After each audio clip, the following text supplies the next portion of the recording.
Well, good afternoon, everybody. And I think the system's on. As you all know, my name is Marwan Al-Bazoud, and I'm one of the transplant surgeons here. And it's a pleasure to go back and resume our monthly Transplant Institute lecture series. And today we have an update that is a very exciting topic by Dr. Dilip Moonka, who is the program director for our liver transplant program. Many of you know Dr. Moonka. He's been with us for 15 years now, attending for it, 15 years, and he came right when the program was picking up, and his training background was at Stanford as well as University of Pennsylvania, excellent training in hepatology, and came as the director of the hepatitis clinic, and started a lot of the programs with Dr. Kimberly Brown, and subsequently became the program director for the liver transplant program. And today he's going to be talking to us about a tale of two viruses, hepatitis B and hepatitis C, and recurrence after liver transplantation. I always look forward to your presentation. Thank you. Well, I want to thank Dr. Al-Bazoud for his kind introduction. Can people hear me pretty well? That shouldn't be a problem. I'd prefer to stand out here than behind the podium. It seems a little bit more informal. So I always like to start out with a Prometheus slide. So this is a slide that's famous in the world of liver transplant, and it has to do with the myth of Prometheus. So we all know that he stole fire from the gods for mankind, and what's less well known about the myth was that the gods, to punish him, strapped him to a rock in the Caucasus Mountains, and then by day an eagle would eat his liver, and then at night the liver would regenerate. And then the eagle would come back the next day and eat his liver again. And according to Greek mythology, this cycle went on for 20,000 years, until no less a person than Hercules actually came by and slew the eagle with a bow and arrow. But we like the slide because it shows that even the Greeks appreciated the special capacity of our organ, which is its ability to regenerate itself.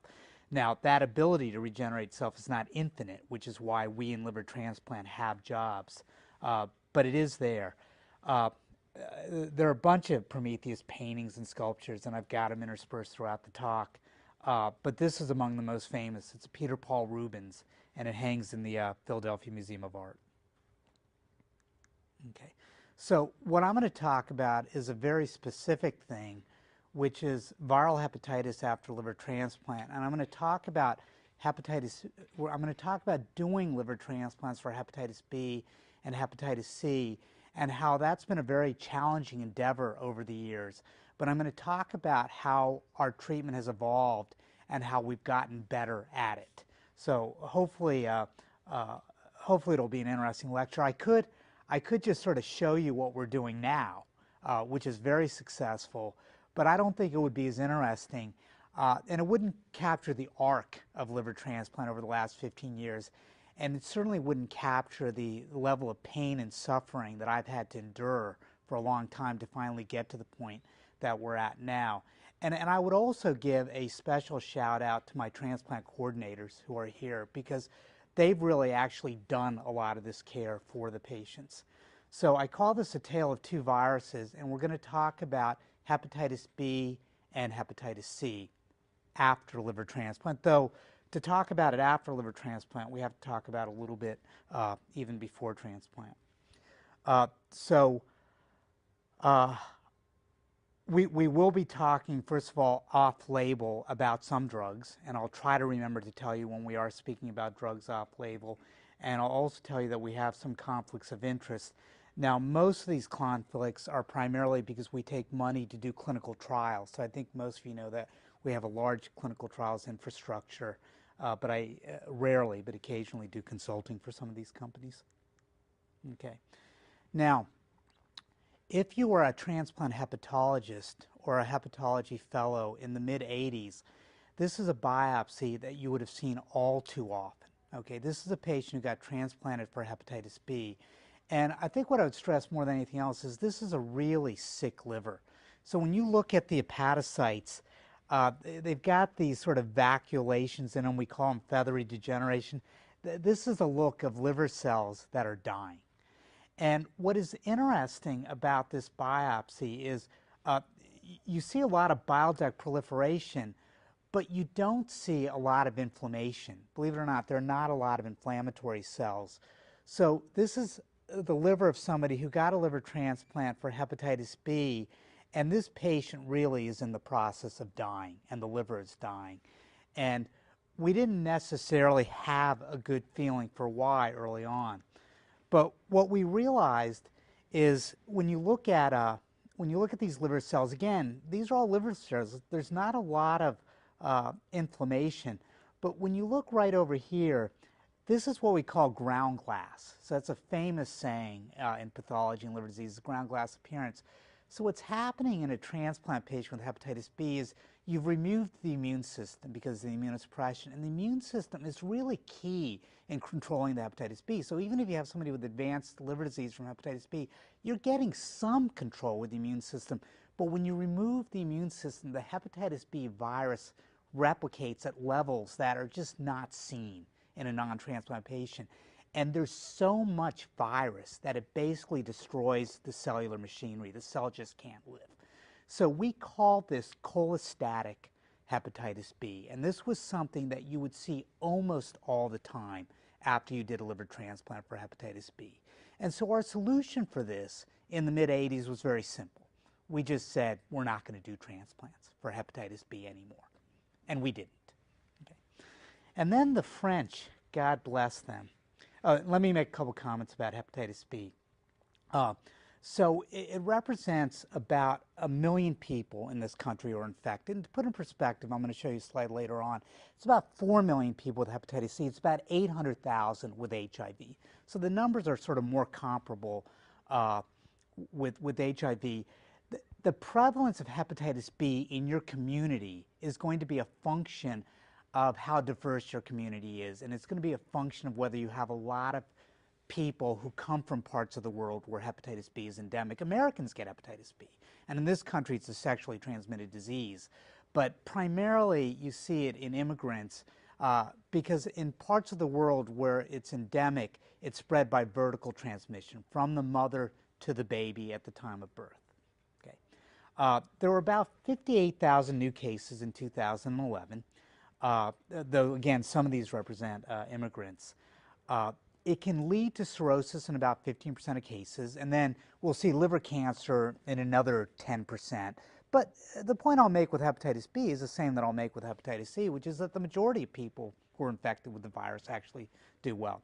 But in 25% of patients between liver cancer or cirrhosis, you can go on to develop fairly problematic manifestations of the virus, and you can need a liver transplant. And it's the 6th most common indication for liver transplant, but it's declining. And I'll tell you why it's declining later on. About 5% of all liver transplant recipients in the U.S. Have hepatitis B. Okay. Now, so in the 80s, we had stopped doing transplants for hepatitis B, and then the French, a group of French hepatologists, published that you could take patients with hepatitis B and you could do the liver transplant and you could give them massive amounts of hepatitis B immunoglobulin. So this is immunoglobulins, they're immunoglobulins, they're proteins in the body that provide immunity, and this immunoglobulin would be enriched for antibodies specifically against hepatitis B. And what the French said was that if you did a liver transplant for hepatitis B and you started infusing large amounts of the hepatitis B immune globulin, and then you did this indefinitely, you could actually get decent survival with hepatitis B. Now, so this is the viral recurrence, and you can see that without any HBIG, you would get a very high level of viral recurrence, but with the HBIG, you could bring it down more into the 30 to 40% range. In terms of survival, again, without the HBIG, you're below 50%, and 50% is the magic number at which Medicare will pay for transplants. So Medicare wouldn't even pay for transplants for hepatitis B, but with the hepatitis B immune globulin, you could get long-term survival up over 90%. Now, this was not a perfect solution, okay? So when you looked at chronic hepatitis B, and this is sort of the typical person who's been infected for many years, they've got replicating virus, they've got chronic liver disease. The survival in those patients was at about 50%. The reason the overall survival looked good was if you threw in patients with hepatitis delta and if you threw in patients with fulminant hepatitis B. And I'll make a couple of quick comments about that. Delta is an interesting virus. It's a different virus. But the Delta virus is kind of a cheeky virus. It's not going to bother to actually make a protein coat for its virus. What it does is it actually borrows the hepatitis B protein coat. So if you have the Delta virus, you also have to be co-infected with the hepatitis B virus. But Delta, for whatever reason, you could transplant, and Delta did okay. And then the other group that we always knew did okay were patients with what we call fulminant hepatitis B. So in a small number of people who are infected with hepatitis B as adults, the infection will be so dramatic that they will go into liver failure. And what's interesting about acute fulminant hepatitis B is that the destruction of the liver is not from the hepatitis B virus. What happens is that your body's immune system mounts such a spectacular response to the hepatitis B that it kills the hepatitis B virus completely, but it also kills the liver cells that contain the hepatitis B. But the neat thing about acute fulminant hepatitis B is that if you did a transplant, the virus was killed. So those patients actually did okay. So when you pool the Delta and the acute fulminant hepatitis B and the chronic hepatitis B, you could get an overall hepatitis B survival with HBIG of over 50%. And again, that was the magic number, so Medicare would actually pay for transplants for hepatitis B, and if Medicare would pay for it, then private insurers would pay for it. Okay. Now, this shows you, this is the reemergence of the virus after transplant with HBIG. And if the virus comes back after transplant, you're in bad shape. Most of these patients, when the virus comes back, will eventually pass away. They will succumb. And what you could see was, again, with acute hepatitis B, the virus never came back. With Delta, the virus didn't come back. But with chronic hepatitis B, the virus came back. Now, patients, this gets a little bit complex, but I'll just make this point and then we'll move on. Patients with chronic hepatitis B, they're all hepatitis B surface antigen positive, but some are replicating and some are not replicating. So the patients who are replicating are making new virus. And the patients who are not replicating, the hepatitis B is there, but they're not actively making new virus. Now, the patients who are not replicating, at one point they were replicating. And because they were replicating at one point, they developed chronic liver disease, which then progresses. But at the time you do the transplant, they're actually not replicating. And the reason that was important is because if they're not replicating at the time of transplant, they are a little less likely to have the virus come back than those patients who are replicating. But if you had a patient with chronic hepatitis B and they were replicating, the virus was going to come back. And again, I've made the point that if the virus is going to come back, the majority of those individuals are going to die. Okay. Now, the next thing that happened was a surgeon at University of Virginia named Timothy Pruitt got really, really interested in hepatitis B immuneglobulin and treating patients and transplanting patients with hepatitis B. And he's an interesting guy in that he's double boarded in transplant surgery and infectious disease. So he really had sort of a passion for this.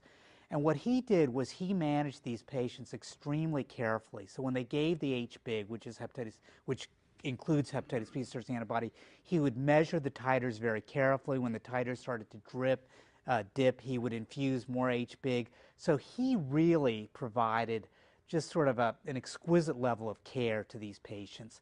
And under the best of circumstances, what he could do is in the replicators, where the virus would always come back even with HBIG, he could get the recurrence rate down to 35%.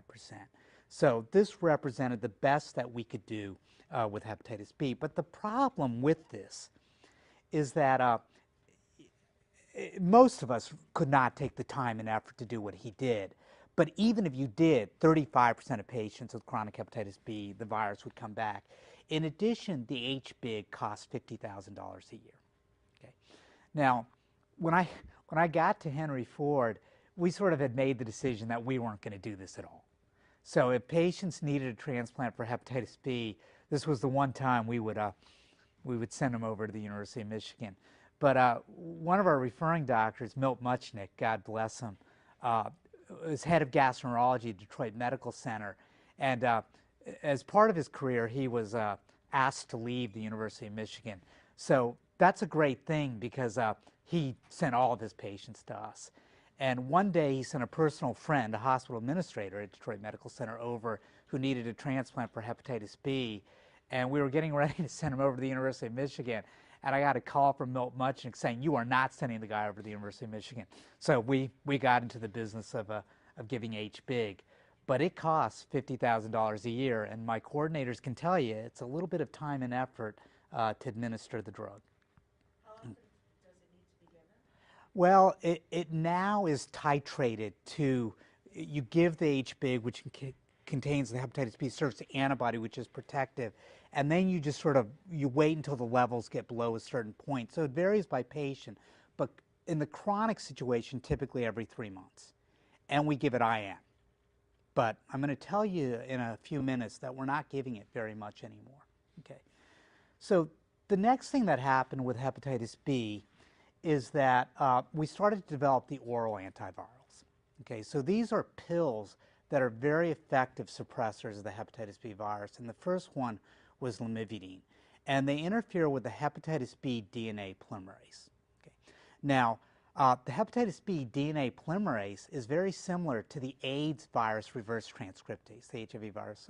So some of you might notice that all of the drugs that I'm going to talk about are also used for HIV. It's kind of this interesting thing.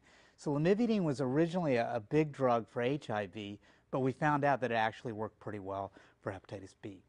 Now, the problem with hepatitis B in general is that you don't get rid of hepatitis B. Okay, hepatitis C, we're going to talk about in a second, you can actually cure the virus. And in fact, the goal of therapy is to cure it. In fact, we can cure it in the majority of people. But hepatitis B, you don't actually cure. But what we can do is we can suppress the virus. And if we suppress the virus, then patients aren't at risk for progressive liver disease. So we have a joke in hepatology. We say that the only difference between hepatitis B and true love is only hepatitis B lasts forever. So hepatitis B, you can't actually, because the virus buries deep into the nuclei of hepatocytes, and you can't unbury it. But you can kill the replication. And if you can kill the replication, patients will be fine. Okay. Now, lamivudine was the first of the oral drugs, and the problem with lamivudine is it's extremely well tolerated. It suppresses the virus in almost all cases, but if you take it long enough, you develop mutations and you're resistant to the virus. So these aren't transplant patients, these are regular hepatitis B patients, and you can see by 5 years, 70% of the patients now have mutations that are resistant. But when you combined the H-Big and the lamivudine together, you could see that we could control the recurrence of the virus almost 100% of the time. You can see that we're seeing very low recurrence rates. So we've taken a virus that we wouldn't even transplant in the mid-'80s because we couldn't control the recurrence at all. And we're now at the point, and this was actually in the mid-'90s, where we could control recurrence almost 100% of the time. So actually, hepatitis B became an indication that you were never enthusiastic about. It actually became an indication that you were very enthusiastic. You could transplant somebody for hepatitis B, control recurrence, the liver disease, and the patients could do well indefinitely. In fact, Milt Muchnick's patient was just in clinic. He's 14 years out from his transplant, and he's doing quite well. Okay. The problem with the H-Big and lamivudine combination was the cost. Because remember I mentioned that H-Big costs $50,000 a year. And one of the secrets that only Marwan, myself, and my coordinators know is that for a handful of the patients, we were paying for the H-Big. Believe it or not, the system was picking up the H-Big for... Yeah, yeah, all righty. Well, you know it now. Okay. Yeah, which is a pretty big cost to pick up. Well, a lot of centers, you know, that just really wasn't feasible. You couldn't really pay for the H-Big, or some patients were completely uninsured. So one question became, what if you used just the lamivudine alone? And the answer became pretty obvious. And remember how I said some patients who go into a liver transplant for hepatitis B are replicating the virus and some are not replicating the virus. And it turned out that if they were replicating the virus, then the hepatitis B came back at a very, very high rate, and this wasn't a good idea at all. But if they weren't replicating the virus would come back about 30% of the time. Now, 30% of the time is not good because, again, if the virus comes back, there's a pretty good chance you're going to pass away. But in a worst-case scenario, you could live with that. So it became kind of trendy to say if you had a patient who was non-replicating before the transplant, you could try the lamivudine alone. Okay. So what happened next? Well, what happened next, and really this is the final punchline, is that the therapy for hepatitis B became better. And the drug that we're going to talk about is a drug called tenofovir. It's also called Viriad. Okay. And it is a very, very effective suppressor of the hepatitis B DNA polymerase. Okay. Now, it's also very effective against the HIV reverse transcriptase. In fact, tenofovir is in a pill with another drug called emtricitabine, and that combination makes up a pill called Truvada. And Truvada is the #1 drug in the world for HIV. Okay. Tenofovir is now the #1 drug in the world for hepatitis B, and they're both owned by the same company called Gilead. And I'm going to show you some data later that they also now have the #1 drug in the world for hepatitis C. Now, I wouldn't run out and buy the stock because it's already shot up, but this one company has pretty much cornered the market on the treatment of chronic viral disease. Okay. Now, the difference between tenofovir and lamivudine is there's no resistance, which is really a miraculous thing because when you look at a virus like hepatitis B, you would have bet your life that with any antiviral agent, you are going to see resistance at some point. It's just the nature of chronic viral infections. With HIV, there's not a single drug that doesn't have resistance. With hepatitis B, every drug before tenofovir, there was resistance.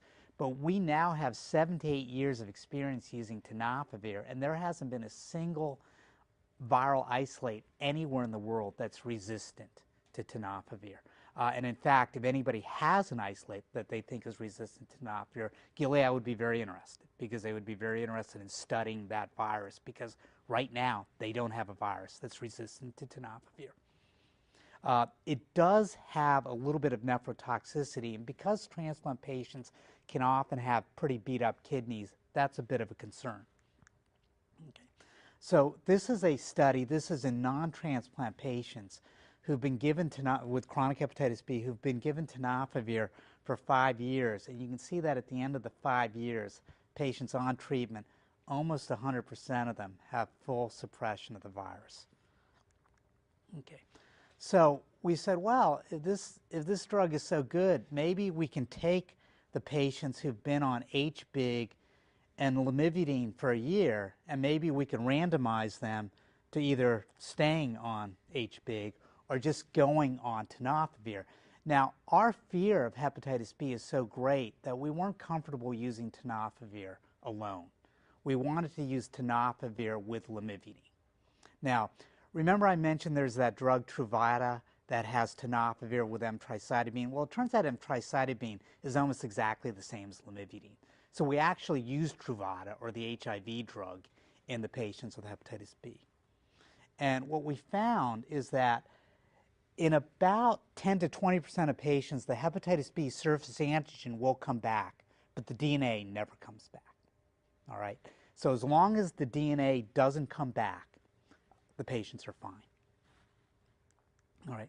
So this was a follow-up, an additional 2 studies, one out of Medical College, Virginia, and one out of UCLA, where Marwan did some of his training. So one of the things that Marwan will tell you is if you're at UCLA, there's a big Asian population. They do a lot of transplants for hepatitis B. So they have one of the biggest experience, 61 patients, converting them all from HBIG to Truvada. And what you can just focus on right here is the surface antigen will come back, but the DNA never comes back. All right. So what we've done at Henry Ford is we've converted all of our patients, with the exception of one, over to Truvada. We make sure that they can tolerate the drug first, and then we stop the HBIG. Now, the only patient who's still on the HBIG is that guy we originally did 15 years ago. And the reason he's still on HBIG is because he's got hepatitis delta, and nobody's sure about delta. Okay. Now, I'll make one last point about tenofovir, which is when you treat hepatitis B with these antiviral agents, you can actually get regression of the cirrhosis. You can take a patient who's cirrhotic, and the tenofovir can actually make the cirrhosis go away. In fact, it does so effectively that if you develop a new drug for hepatitis B, you actually have to have a biopsy endpoint. So for hepatitis C, you develop a drug for hepatitis C, you don't have to have a biopsy endpoint. But for hepatitis B, you have to show that there's regression of the cirrhosis. So this is actually technically a drug that preceded tenofovir called adefovir, but the point is the same. This is a patient, when you look at, this is fibrosis, these blue areas of fibrosis. When you look at these circles of hepatocytes surrounded by fibrosis, that's cirrhosis. That's what cirrhosis is. So this patient, after they've been on adefovir for a year, you can see that the cirrhosis is going away, okay? Which is a great thing, except for one thing. One of the things what we've learned is that if you have a patient with hepatitis B who's going into liver failure, you can put them on one of these drugs, and 2/3 of the time, the liver failure will go away. They'll become compensated again. They will become healthy, which is great except for one thing. You can't transplant them now. So that's why there's been a big decline in the number of patients that we're transplanting for hepatitis B. Okay. Okay. I have a curious question. Is the liver morphology comes out the structure as a normal structure, or you still have the band of fibrosis with normal tissue in between?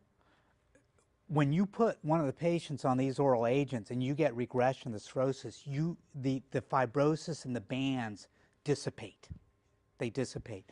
Now, I will make the interesting observation that it's a unique thing with hepatitis B. And I'm going to talk about the fact that we can treat hepatitis C now. It's not clear that we're going to see that same regression of cirrhosis with hepatitis C. But hepatitis B is famous for that. The antiviral agents, when they're effective, they will cause regression of the cirrhosis. Okay. So now we're going to talk about hepatitis C after liver transplant, and I promise that we'll end on time. Okay. But again, I just want to make the point about hepatitis B that this was a virus that you wouldn't transplant, and now we transplant it and we don't even give it a second thought. We consider it a great indication for liver transplant because the #1 cause of morbidity and mortality after liver transplant is recurrence of the original disease. And with hepatitis B, we have 100% control now, and at a reasonable cost. So I would point out that if I so chose, I could claim that as a lean project where we've probably saved the system a couple $100,000 a year. All right, so now we're going to talk about hepatitis C. So in the world of viral hepatitis C is the 10,000-pound gorilla. Okay, so in this country, there are probably about 4 million people infected with hepatitis C, which is just a big number. There were 25,000 new cases in 2011. So the way people have traditionally gotten hepatitis C are either through transfusions or through intravenous drugs. But the blood supply has been pretty much safe since 1992. So when I say that there are 25,000 new cases of hepatitis C a year, that represents the number of people who take up injection drug use or heroin every year in the U.S. And I might add that we're all seeing those articles in the newspapers about how there's an uptick in that.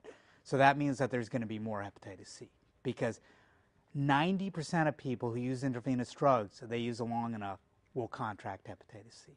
All right.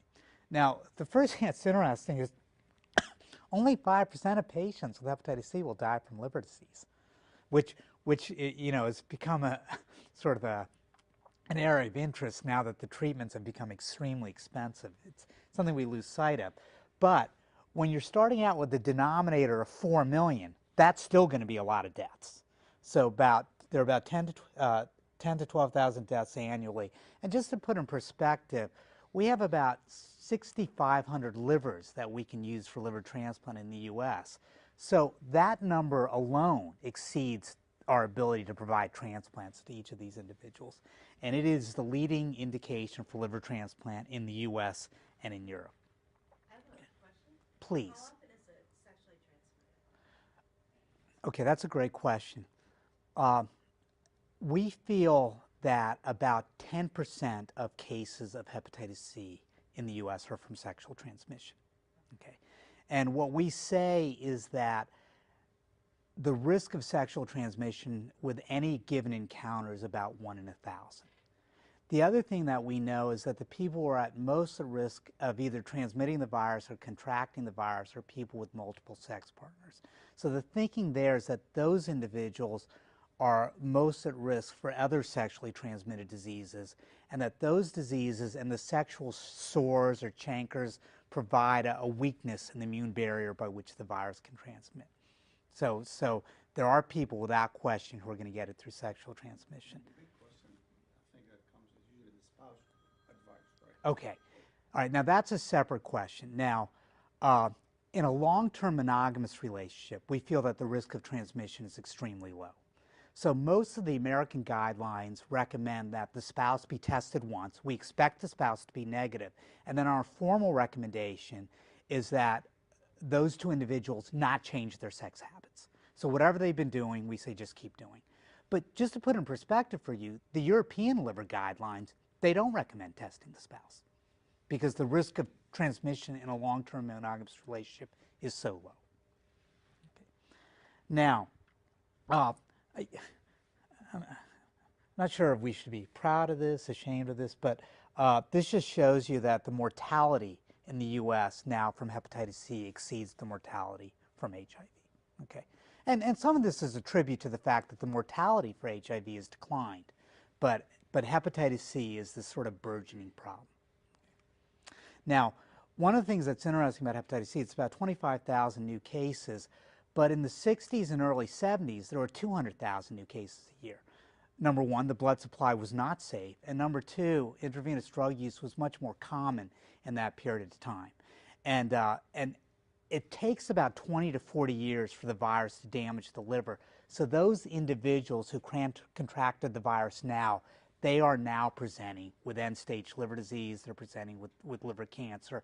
And that's also the reason why the government has just announced that anybody who was born between 1945 to 1965 should be tested for hepatitis C, because those are the people who came of age in the 60s and 70s, all right? 70% of the people in this country with hepatitis C were born between 1945 to 1965. And in fact, I just went for my physical, and my primary care physician looked at me in shock, and he goes, you know, I'm supposed to test you for hepatitis C. And I know what you guys are thinking. You're thinking he doesn't look like he was born before 1965. But I said to him, I said, hey, don't treat me any differently. Don't treat me any differently. Okay. All right. Now, one other thing you have to know about hepatitis C is that it comes in different strains, and we call them genotypes. There are three major genotypes, genotypes 1, 2, and 3. They're just different strains of the virus. Genotype 1 represents about 75 to 80% of virus in this country. Genotypes 2 and 3 are a smaller percentage, but they historically have been much easier to treat. Genotype 4 is interesting because it's very common in the Middle East, but because Henry Ford and Michigan has a large Arabic population, we see a fair amount of genotype 4. Okay. Now, as benign as hepatitis C is in somebody who has not had a liver transplant, remember I said only 3 to 5% of people eventually develop liver problems. It's because the immune system, we feel the immune system does a pretty reasonable job. But when you take the immune system away after transplant, it's the same thing with hepatitis B. It can be a problem, all right? First of all, if you transplant somebody with hepatitis C, 99% of the time they'll have the hepatitis C after the transplant. Now, one thing that's interesting is on a consistent basis, 1% of people will clear the virus. Don't ask me why, but 1% will clear the virus. Okay. The clinical course is accelerated after the transplant. And about 10% of people will develop such a severe, horrific recurrent hepatitis C that they'll lose the graft acutely in the first year. But by 10 years, 75% of patients will have developed cirrhosis. Okay, so it's not like hepatitis B where everybody just would lose their liver almost immediately. But by 10 years, 75% of patients will have cirrhosis. Okay, and taking care of hepatitis C after liver transplant is the bane of existence for every transplant hepatologist. Okay. Now, the first thing that I thought, and if you go back historically, I've always found this kind of interesting, is for many years, a lot of the monster programs, UCLA, Pittsburgh, King's College, the NIDDK consortium, when they looked at survival for patients who got a transplant for hepatitis C, they claimed it was exactly the same as for patients who got transplanted for something else. And it was kind of a magic act, because you do transplants for hepatitis C and all these patients would lose their livers. And you'd say, how could that be? And then it was so weird that people actually theorized that maybe the hepatitis C protects the liver in other patients. But it's sort of an interesting piece of history, because what you were looking at is sort of a classic type 2 epidemiology error, which was that these centers were big centers, so they'd look at 300, 200 patients, but they didn't have enough patients to really capture what was going on. And then a woman who, and this just shows you the results of the NIDDK database. So when you look at 6-year survival for patients with hepatitis C, it was actually pretty good. Here's hepatitis C. You know, it's actually above average. So a woman who was a fellow with me at Penn actually did an interesting project. Instead of looking at Penn's data, she looked at the UNOS database. And the UNOS database captures all the transplants that are done in the U.S. So instead of looking at a couple hundred patients, she was looking at 10,000 patients. And just by doing that simple maneuver, you could see that there was a huge difference in survival in patients who were transplanted for hepatitis C versus those who did not have hepatitis C. And for graft survival, the difference was just, it's 11%, which is just a big difference. So first of all, for the first time, we appreciated what we all thought we were seeing was true, that a large number of patients were losing their grafts from recurrent hepatitis C. And the other thing we knew is that when you transplanted somebody with hepatitis C, even if they didn't lose their grafts, they just didn't do as well. So when you looked at their quality of life, their functional status, all of that was diminished in people with hepatitis C. All right. Now, what were some of the factors associated with recurrent hepatitis C? Well, one of the things that was really impressive and has stood the test of time over and over again is donor age. So for whatever reason, if you take a donor from an older patient, your likelihood of developing severe recurrent hepatitis C is just much higher. So at Henry Ford, we won't use a donor liver that's over 60 for a patient with hepatitis C. Only we're going to revisit that for reasons I'm going to show you later, but historically we haven't done that. Okay. We knew that patients who had high viral titers, all right, were more likely to develop severe recurrent hepatitis C. We found that treating rejection makes it worse, sex makes it worse. So Lisa Foreman in her paper found that women were much more likely to have severe recurrent hepatitis C. Race is a little bit more controversial. Some centers feel that African Americans are more likely to have severe recurrent hepatitis C, but not all centers have shown that. And we'll talk a little bit about immunosuppression. Now, living donor transplants are interesting because we had hoped that maybe when we did living donor transplants, the severe recurrent hepatitis C wouldn't be as bad. Turns out it's exactly the same. Exactly the same. No difference whatsoever. Okay. Now, this is a study using the NIDDK database, and it just shows you survival in patients transplanted with hepatitis C as a function of what their viral titer was going into transplant. And you can see that patients who had a low viral titer did pretty well, and patients who had a high viral titer were much more likely to have problems. Okay. Now, this was a study that we did here at Henry Ford where we looked at the viral titer in the livers, and we looked at about 22 livers. And what you could see, and the y-axis is the viral titer, so this just gives you the viral titer of the liver. The patients with X's were patients who developed severe recurrent hepatitis C, and in most cases lost their graft. And what you could see is that the patients with X's, by and large, had higher viral titers in the liver going into the transplant. So again, it just brings home this point that if you have high viral titers, if you're replicating robustly, you're more likely to replicate robustly after the transplant and to lose your graft. Okay. Now, one of the things that we were very, very, very keen on was the immunosuppression. All right. And we felt that if we were careful with the immunosuppression, if we identified which drugs were better for hepatitis C than others, we could really cut back on the recurrence rate of hepatitis C. And what I can tell you is that to this day, none of this matters. all right? We've never been able to show that one immunosuppressive drug is better or worse for hepatitis C than another. Now, one of the best examples of that was something called anti-lymphocyte therapy. These are extremely powerful drugs that we use at the time of transplant. We call that induction therapy because when we do the transplant, they completely shut down the immune system for a week or two, and you get no rejection when you use them. And people were very gung-ho to say that those drugs were so potent that they were likely to make recurrent hepatitis C worse, and a couple of people published to that degree. So what I did was I remember what Lisa Foreman did, and I said, let's use the UNOS database, because with the UNOS databases, we'll have thousands and thousands of patients. And what I can show you is when you look at the patients in blue, this is patient survival. The patients in blue are the ones who don't have hepatitis C, and the ones in pink are the ones who have hepatitis C. And again, you can see the patients without hepatitis C actually do better than the patients with hepatitis C. We've already shown that.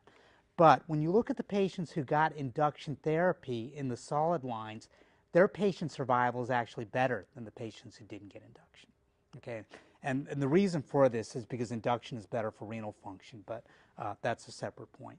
So one of the things that we showed was that induction therapy really had no impact on recurrent hepatitis C. No immunosuppression has had an impact on hepatitis C. Now, I mentioned that rejection can have an impact on recurrent hepatitis C. So, and I'll go through this really, really quickly, though the pathologists in the audience will enjoy this. This is a biopsy from a patient who's had a transplant for hepatitis C whose numbers have gone up, so we know something's wrong. But this patient is rejecting. And the reason we know that this patient is rejecting is that they have something called endotheliolitis. And in endotheliolitis, the immune system especially attacks the blood vessels. So if you look here, this is the surface of the blood vessel, and it's actually sloughing off into the lumen of the blood vessel. This is a blood vessel that is really in bad shape, and this is a classic example of acute rejection. Okay. All right. Now, this is a biopsy. Somebody who's had a transplant for hepatitis C, whose numbers have gone up, but they have hepatitis C. Okay.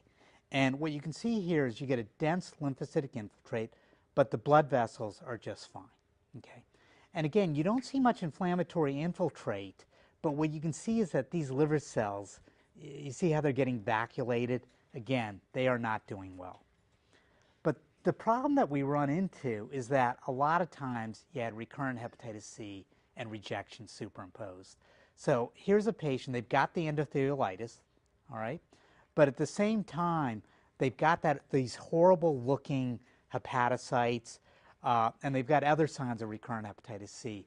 So this patient has both recurrent hepatitis C and rejection. And when you treat the rejection and you suppress the immune system, the hepatitis C is going to get worse. And that's why if you had a patient with hepatitis C and you had to treat rejection, it just wasn't going to go well. So what could we do for these patients? Well, we've treated them, all right? And we should be able to wrap up the next 5 minutes, all right? Now, for years and years and years, we used the combination of interferon and ribavirin. And you could have some success with interferon and ribavirin. Interferon is injected once a week. We could cure between 30 to 40% of the patients. But the problem with the treatment is this. So this is 4 studies looking at interferon and ribavirin, and I'm just going to have you focus on the red. In the red are the number of patients who literally just couldn't tolerate the treatment. And what you can see is that this treatment is very, very difficult for patients who've had a liver transplant to tolerate. All right? A couple reasons. First of all, interferon revs up the immune system, so you can actually get rejection. Now, and 5% of the patients will develop rejection. Now, that's actually pretty good, okay, because Anita Patel is sitting in the audience, and one of the things that Anita will know is that if you take somebody who's had a kidney transplant and they happen to have hepatitis C and they develop bad hepatitis C, and you treat them with interferon, about 33 to 50% of the kidney transplant patients will reject. So 5% is actually pretty good for liver. But the liver patients, these are tough treatments, and liver transplant patients tend to be sick to begin with. They tend to have low platelet counts and white counts. Well, interferon drives those two things down further. A lot of times our patients are anemic, they have bad kidneys, and if that's the case, it's hard to use this drug called ribavirin. So they're just a difficult group to treat. So 40% wasn't bad. All right. Now, you could retransplant the patients, and what we found was that if you retransplant them, you had about a 50% 3-year survival. All right. Now, the patients who died, what would happen is the same thing would happen again. The hepatitis C would come back and destroy the second liver. And it was bad enough that most people wouldn't do transplants for recurrent hepatitis C. If you had a transplant for C and the virus came back, we wouldn't do a second transplant. We would literally just let the patient pass away. But I always thought it was interesting that, yeah, half the time the exact same thing would happen, but half the time the patients did fine. And it shows you that it's an interplay between the patient and the new liver. So half the time the new liver didn't have the same problem as the first liver. Okay. Now, what's changed? Well, what has changed is that this is a cartoon of the viral genome, and these are all the different proteins that the virus makes. And our molecular biology has gotten to the point where we can actually make this new class of drugs, direct-acting drugs, that interfere with specific parts of the virus. So interferon and ribavirin, they were drugs that are effective against hepatitis C. You get a 40% cure rate. But they were never designed for hepatitis C. They were just drugs that we happened to have lying around, and somebody said, oh, let's give it a shot. But this new generation of drugs, they are designed on a molecular level to specifically interfere with parts of the hepatitis C virus. Okay. Now, the drug, and this is the drug that you're reading about in the newspapers, this is the $1,000 a day pill. It's called Sovaldi. It's called Sovaldi. It interferes specifically with what's called the hepatitis C RNA polymerase. So it's a little bit similar to tenofovir, which interfered with the hepatitis B DNA polymerase. The hepatitis C virus is an RNA virus, so it has an RNA polymerase. Now Gilead did not develop this drug. Another company called Pharmasset developed the drug, and then 5 or 6 of the major pharmaceutical companies sat around in a room and bid on the drug. And the company that won was Gilead, and they paid $12 billion for this drug. All right, so it's not like it was a secret. The drug is amazing. We actually did some clinical trials with Pharmasset, and I made the point to the people at Pharmasset that if they had let you make up the data for this drug, you wouldn't have made it up as good as it was. It works against all genotypes, doesn't care what the genotype is. It's extremely well tolerated. It's not clear at this point that it has any adverse effects that are directly related to the Sovaldi. There's no drug-drug interactions, because traditionally we have huge interactions with the program. There's no drug-drug interactions. It's a remarkable drug. And then the other thing is there's very little on-drug resistance. So the patients who aren't cured, they relapse when you stop the drug. But very few patients break through while they're actually getting the drug. So that's why you pay $1,000 a day. And this just shows, these are non-transplant patients with different genotypes, and it shows you what the cure rates are with Sovaldi and ribavirin. Now, for genotype 1, we still have to use interferon, okay, to treat genotype 1. But the company did do a study with genotype 1 where they used Sovaldi and ribavirin without interferon, and they got cure rates of 76%. Now, this drug was just approved in December, but at the beginning of 2014, January and February, I sat down with Stuart Gordon, who is one of the hepatologists in our group who does a lot of the clinical trials. And we had a patient who's well known to our program, who's also now well known to Gilead, and he was dying from severe recurrent hepatitis C. And soon after transplant, 6 weeks after transplant, he had ascites, jaundice, his bilirubin was 20, he was in renal failure, his viral level was through the roof. And we really felt like we had nothing to offer him. We asked him to consider hospice, and he said no. He said he wasn't going to do hospice. So I sat down with Stuart and I said, gee, do you think there's a chance that Gilead would give us the drug? And when we actually contacted Gilead, they were very interested in giving us the drug. In fact, they said, yeah, we would be very interested in doing this. So he got the combination of sulfoxaflor and ribavirin. Now, initially he got worse. The bilirubin doubled. He developed spontaneous bacterial peritonitis. He developed pericarditis. I don't know why. We still thought he was going to die. But he eventually left the hospital. Now, the one thing I told the surgeons was that the drug would suppress the hepatitis C RNA, and it did. So his RNA went to negative, and after 16 weeks, the jaundice resolved, the ascites resolved, he gained weight. He's a professor. He went back to work. He got 36 weeks of drug. If you're free of virus 12 weeks after stopping the drug, you're cured. So he's cured. And he was asked to testify when Gilead went to in front of the FDA. They asked him to testify on their behalf, and he did. Okay. So these were the first 11 patients that we treated with Sovaldi and ribavirin. And you can see that they all went undetectable. They were all critically ill. So far, we've been able to evaluate 6 of the patients for sustained response, and 5 of the 6 have had sustained response. Okay. Now the combination is being used in a clinical trial post-transplant, but these patients are not as sick as our patient was. But the overall cure rate is 70% with 24 weeks of Sovaldi and ribavirin. But, and I'm going to just end on this point, you can make drugs that target other parts of the virus, and then you can mix and match, all right? So at the end of this year, there's going to be a drug that interferes with the RNA polymerase, but there's going to be a drug that interferes with the NS5. And again, these are non-transplant patients, but when you use those 2 drugs, and these are all pills with very few side effects, you're looking at 100% cure rates. So we should really be able to control hepatitis C after liver transplant in almost everybody. All right, so that shows you the arc of the 2 viruses.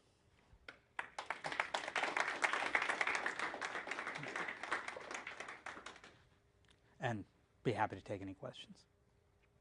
When you treated the critically ill patients post-transplant, was that off-label and was these drugs donated by Gilead? Yeah, let me, because I should have said that.